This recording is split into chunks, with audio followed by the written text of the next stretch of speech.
32 ساڵ لەمەوبەر ڕژێمی بەعسی لە ناوچوو قۆناغی چوارەمی ئەنفالی لە دۆڵی زەی بچووک دەست پێ کرد و تەنها لە سنووری قەزای کۆیە نزیکەی 900 کەسیان بەرەو بیابانەکانی خواروی عێراق برد و لادێکانیشیان خاپور کرد.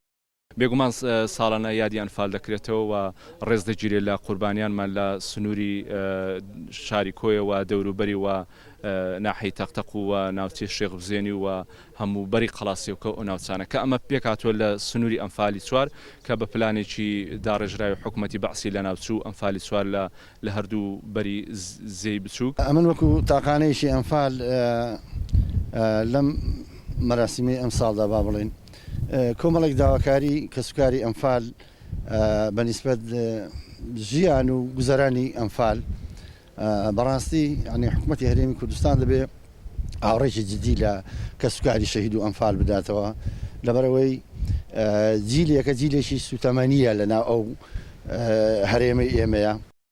لەم ساڵدا بەهۆی خۆپارێزیەوە هیچ چالاکیەکی فەرمی بۆ و یا دەڕێک نەخراو لەسەر ئاستی بەرپرسانی حیزبی حکومی قەزای کۆیە تاجەگوڵینە لەسەر مۆنەمنتی ئەنفال لا دەشتی کۆیە دانرا.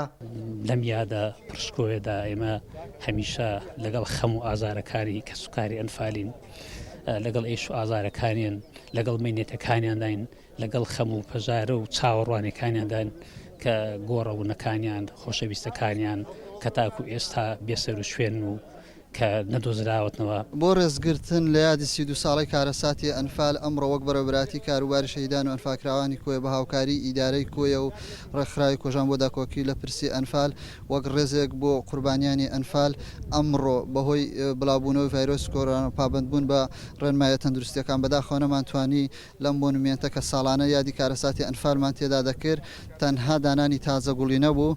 وەک کەسوکاری ئەنفالکراوانی دەشتی کۆیە ئاماژەی بۆ دەکەن ساڵانە داواکاریەکانیان دووبارەن و جێبەجێ ناکرێن. ئەوەی کە گرنگە بەلایەنەوە دادگاییکردنی جاش و مستەشار و گەڕانەوەی ڕووفاتی ئازیزانیانە. لا قەزای کۆیەوە کاروان نازم، گەلی کوردستان.